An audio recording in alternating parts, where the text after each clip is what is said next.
4 రాష్ట్రాలు ఒక కేంద్రపాలిత ప్రాంతంలో ఎన్నికల ఫలితాలకు సంబంధించి మరింత సమాచారం మా ప్రతినిధి అరుణ్ ప్రత్యక్ష ప్రసారం ద్వారా అందిస్తారు.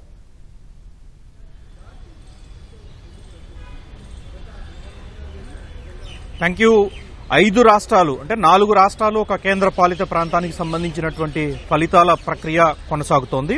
ప్రధానంగా 2 పెద్ద రాష్ట్రాలైనటువంటి తమిళనాడు, పశ్చిమ బెంగాల్లో ఎన్నికల్లో ఊహించినటువంటి ఫలితాలను ఆ 2 రాష్ట్రాలకు సంబంధించినటువంటి ప్రజలు ఈరోజు చూపిస్తున్నటువంటి పరిస్థితి కనిపిస్తూ ఉంది. అయితే మొత్తం ఎన్నికల ప్రక్రియలో భారతదేశ రాజకీయ ప్రక్రియలో ఈరోజు ఒక కీలకమైనటువంటి ఘట్టం నమోదైందనుక చెప్పుకోవచ్చు.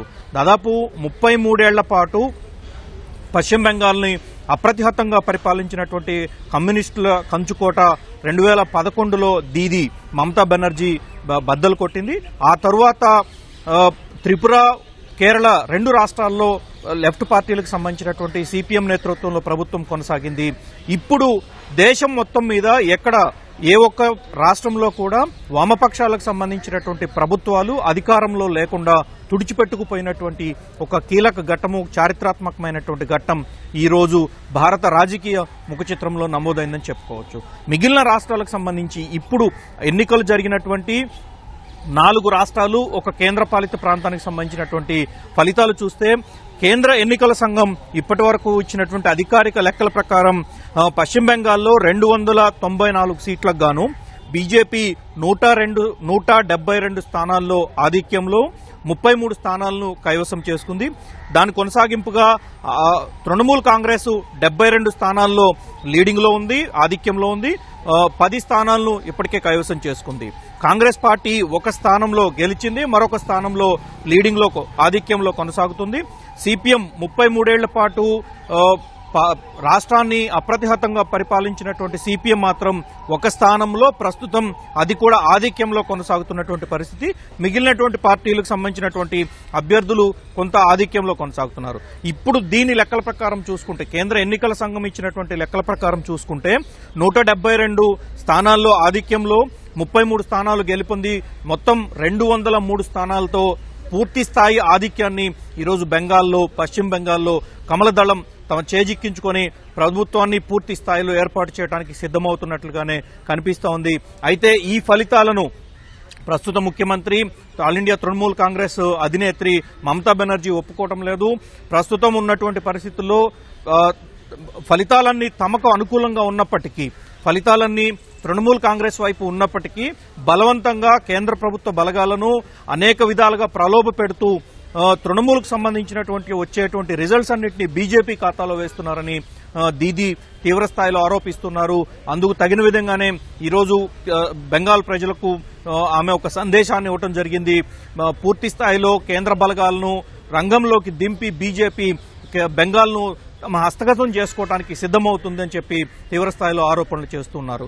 ఇంకా తమిళనాడు విషయానికి వస్తే, మరో పెద్ద రాష్ట్రంగా ఉన్నటువంటి తమిళనాడు విషయానికి వస్తే ఎవరూ ఊహించినటువంటి ఫలితాన్ని ఈరోజు తమిళనాడు ప్రజలు అనూహ్యమైనటువంటి రీతిలో ఒక కీలకమైనటువంటి టీవీకే అధినేత విజయ్కి కట్టబెట్టారు.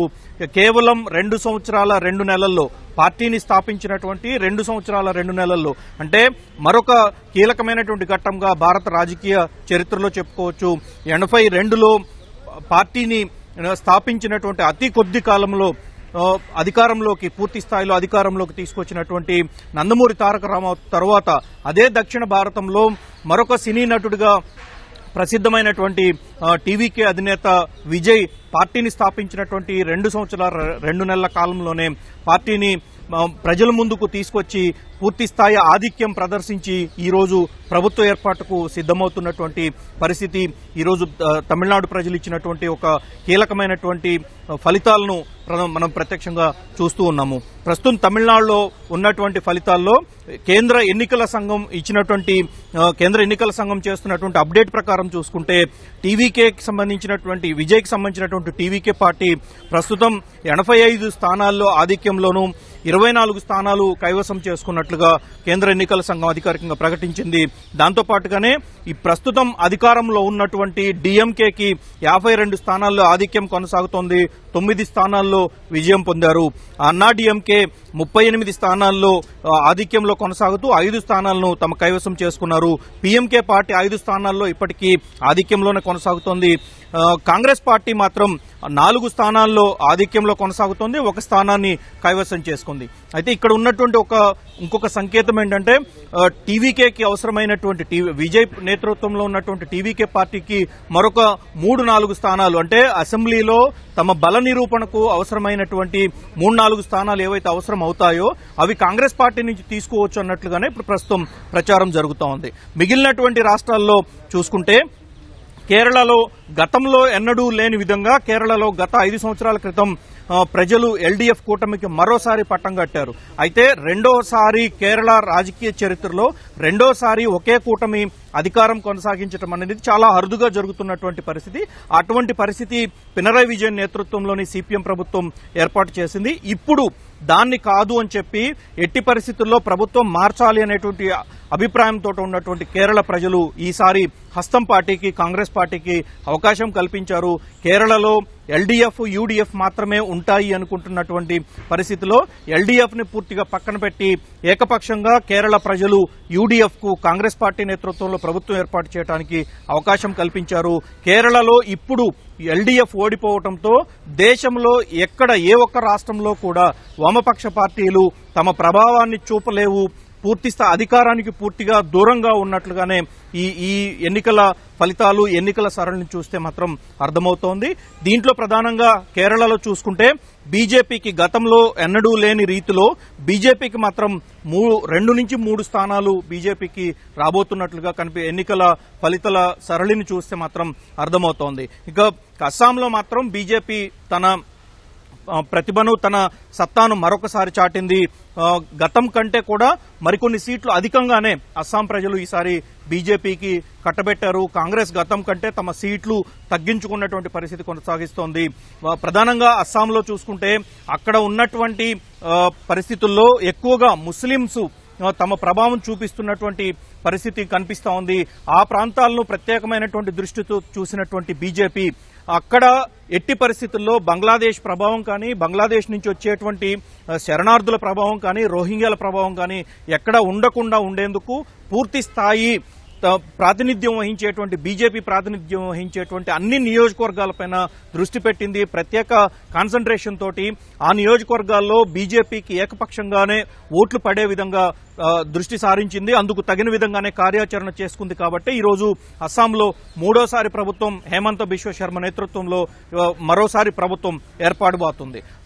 కేంద్రపాలిత ప్రాంతంగా ఉన్నటువంటి పుదుచ్చేరిలో సేమ్ ఎన్డీఏ నేతృత్వంలోని ప్రభుత్వం మరొకసారి ప్రభుత్వాన్ని ఏర్పాటు చేయబోతోంది. ఇందుకు అవసరమైనటువంటి సాధారణ మెజారిటీని ఇప్పటికే ఎన్డీఏ సాధించింది. అందుకు సంబంధించినటువంటి ఫలితాల సరళిని మనం చూస్తున్నాం. ఇక్కడ ప్రధానంగా చూసుకుంటే తమిళనాడులో ఇప్పటి వరకు ఉన్నటువంటి 2 పార్టీల ఆధిపత్యం ఈ రోజు పూర్తి స్థాయిలో తగ్గిపోయిందని చెప్పి పూర్తి స్థాయిలో నిర్మూలితమైందని చెప్పి చెప్పుకోవచ్చు. ప్రధానంగా ఇప్పటివరకు అధికారంలో ఉన్నటువంటి డిఎంకే, అంతకుముందు అధికారంలో ఉన్నటువంటి అన్నా డిఎంకే, ఈ 2 పార్టీలు మాత్రమే ఉన్నటువంటి పరిస్థితి నుంచి ఇప్పుడు టీవీకే అధినేతి విజయ్ నేతృత్వంలో వచ్చినటువంటి పార్టీ ఏర్పాటైనటువంటి 2 సంవత్సరాల్లో అనేక ఒడిదుడుకులను ఎదుర్కొన్నారు. అనేక అంశాలను ఆటుపోట్లను చూశారు. ప్రజల వైపు పూర్తి స్థాయిలో ముఖ్యంగా యువతను టార్గెట్ చేస్తూ యువతను తమ వైపు తిప్పుకునేందుకు యువతకు ఆకర్షణీయమైనటువంటి విధంగా ఉండేందుకు తన సినిమాకు సంబంధించినటువంటి ప్రభావం కొంతవరకే ఉండే విధంగా మిగతా రాజకీయపరమైనటువంటి అంశాలకి ఎక్కువ చోటు కల్పిస్తూ విజయ్ కీలకమైనటువంటి కార్యాచరణకు సిద్ధపడ్డారు. సోషల్ మీడియాను సామాజిక మాధ్యమాలను పూర్తి స్థాయిలో వినియోగించుకున్నటువంటి విజయ్ ముఖ్యంగా యువతను ఎంతవైపు తన వైపు తిప్పుకొని తన పార్టీని నడిపించడానికి సిద్ధమయ్యారు. వీటితో పాటుగా ఎన్నికల్లో మొత్తంలో క్యాండిడేట్స్ ను ఎన్నికల అభ్యర్థులను ఎంపిక చేసుకునే విషయంలో కూడా అత్యంత సామాన్యమైనటువంటి వ్యక్తులను తన పార్టీ అభ్యర్థులుగా విజయ్ ఎంచుకోవడం జరిగింది. ఆ ఎంచుకున్నటువంటి ఒక వ్యక్తి చేతిలోనే ఈరోజు తమిళనాడు ముఖ్యమంత్రిగా ఉన్నటువంటి సీనియర్ రాజకీయవేత్తగా ఉన్నటువంటి స్టాలిన్ కూడా ఓటమి చవి చూడాల్సినటువంటి పరిస్థితి వచ్చింది. ఇప్పటి వరకు జయలలిత, అదేవిధంగా కరుణానిధి ఇటువంటి స్టాల్వార్డ్స్ ను, పెద్ద పెద్ద నాయకులను చూసినటువంటి తమిళనాడు, ఆ రెండు పార్టీలకు మాత్రమే అధికారం ఇస్తూ వస్తున్నటువంటి తమిళనాడు ప్రజలు ఈసారి భిన్నంగా ఆలోచించారు. విజయ్ నేతృత్వంలోని టీవీకే పార్టీకి అవకాశం కల్పించారు. ఆ అవకాశం కూడా కొంత మెజారిటీకి, పూర్తి స్థాయి మెజారిటీ అసెంబ్లీలో బల నిరూపణకు అవసరమైనటువంటి స్థానాలకు 2-3 స్థానాలు తక్కువ తప్ప, ఒక రకంగా చెప్పుకోవాలంటే అతిపెద్ద పార్టీగా అసెంబ్లీలో పూర్తి స్థాయిని తమ బల నిరూపణకు అవకాశం ఉన్నటువంటి పార్టీగా ఈరోజు తమిళనాడులో టీవీకే నిలబడింది. పుదుచ్చేరి విషయానికి వస్తే, పుదుచ్చేరిలో పూర్తి స్థాయిలో ఎన్డీఏ ప్రభుత్వం మరోసారి ఏర్పాటుకు అవసరమైనటువంటి మెజారిటీని ఇప్పటికే సాధించింది. అక్కడ ఎక్కడ ఎలాంటి ఒడిదుడుకులు లేకుండా ఎన్డీఏ కూటమి పక్షాలు చేసినటువంటి కార్యాచరణతో ప్రజలు తిరిగి ఎన్డీఏకే పట్టం కట్టారు. కీలకమైనటువంటి పశ్చిమ బెంగాల్ విషయానికి వస్తే, పశ్చిమ బెంగాల్లో లెఫ్ట్ పార్టీలు, ఆ తర్వాత తృణమూల్ కాంగ్రెస్ మాత్రమే, వామపక్షాల తర్వాత తృణమూల్ కాంగ్రెస్ అదే రీతిలో తమ ప్రభావాన్ని చూపుతూ వచ్చింది. బెంగాల్ ప్రజలకు మమతా బెనర్జీ దీదీ తరహాలో దీదీగా ఒక పేరు తెచ్చుకొని 15 ఏళ్ల పాటు అప్రతిహతంగా ప్రభుత్వాన్ని పాలించింది. అయితే గత 4-5 సంవత్సరాలుగా బెంగాల్లో చోటు చేసుకున్నటువంటి అనేక పరిణామాలు ఈరోజు బీజేపీ వైపు మొగ్గు చూపడానికి కారణాలయ్యాయి. ప్రధానంగా అక్కడ జరుగుతున్నటువంటి వ్యవహారాల్లో రాష్ట్రంలో అవినీతి చోటు చేసుకుందని, అభివృద్ధి కుంటుపడిందని, దాంతోపాటుగా మహిళలపైన తీవ్ర స్థాయిలో అత్యాచారాలు, హత్యలు చోటు చేసుకున్నాయనేటువంటి అంశాలు ఏవైతే ఉన్నాయో ఇవి సామాన్య ప్రజలను బీజేపీ వైపు తిప్పటానికి, ముఖ్యంగా యువత, ఈరోజు బెంగాల్లో ఉన్నటువంటి యువత తమకు ఉపాధి కల్పన, దీంతో పాటుగా కావాల్సినటువంటి ఆర్థిక వనరులు సమకూర్చున్న విషయంలో మమతా దీదీ పూర్తి స్థాయి విఫలమైంది కాబట్టే బీజేపీ వైపు వెళ్లారని చెప్పుకోవచ్చు. దీనికి అంతటికీ కారణం ముఖ్యంగా చెప్పుకోవాలంటే కేంద్ర హోంమంత్రి అమిత్ షా. దాదాపు 3 నెలల పాటు అమిత్ షా బెంగాల్లోనే మకాం వేశారు, బెంగాల్లోనే తిష్ట వేశారు. పూర్తి ఎన్నికలకు సంబంధించినటువంటి పూర్తి సరళిని, కార్యాచరణను ఆయనే స్వయంగా పర్యవేక్షించారు. ఆయన మహిళా రిజర్వేషన్ బిల్లుకు సంబంధించి పార్లమెంటు చర్చ జరుగుతున్నటువంటి ఆ 3-4 రోజులు మాత్రమే ఢిల్లీలో ఉండి మిగిలిన పూర్తి సమయం అంతా బెంగాల్ పైన దృష్టి పెట్టారు. ముఖ్యంగా 2వ దశ ఎన్నికలకు సంబంధించినటువంటి 112 నియోజకవర్గాల్లో ఎక్కువ తృణమూల్ కాంగ్రెస్ బలంగా ఉన్నటువంటి నియోజకవర్గాలు ఎక్కువగా ఉన్నాయి. సో ఆ నియోజకవర్గాలపైనే ప్రధానంగా దృష్టి పెట్టినట్టుగా బీజేపీ వర్గాల ద్వారా తెలుస్తోంది. ఆయన రూపొందించినటువంటి కార్యాచరణ, ఆయనతో పాటుగా బెంగాల్ ప్రజల్లో మమతా పట్ల ఉన్నటువంటి వ్యతిరేకత, తృణమూల్ కాంగ్రెస్ సంబంధించినటువంటి బెదిరింపులు లేదా మరొక రకమైనటువంటి కార్యాచరణ ఏవైతే ఉన్నాయో వాటన్నిటినీ పటాపంచలు చేస్తూ, వాటన్నిటినీ తుత్తనీయులు చేస్తూ, ఒక రకంగా చెప్పాలంటే బీజేపీ బెంగాల్ను హస్తగతం తన కైవసంలోకి తీసుకుంది అని చెప్పి స్పష్టంగా చెప్పడానికే ఈ ఎన్నికల ఫలితాలు స్పష్టంగా కనిపిస్తూ ఉన్నాయి. మొత్తం 4 రాష్ట్రాలకు సంబంధించి, అదేవిధంగా ఒక కేంద్రపాలిత ప్రాంతానికి సంబంధించినటువంటి ఎన్నికల సరళి ప్రస్తుతం కొనసాగుతోంది. ప్రధానంగా పుదుచ్చేరి, కేరళ, అదేవిధంగా అస్సాము, ఈ 3 చోట్ల ఎవరైతే అందరూ ఊహించిన విధంగానే వచ్చినటువంటి ఎన్నికల ఫలితాలు.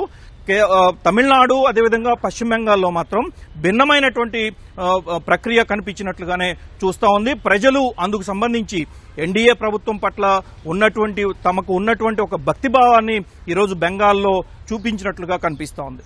ఓ టు స్టూడియో.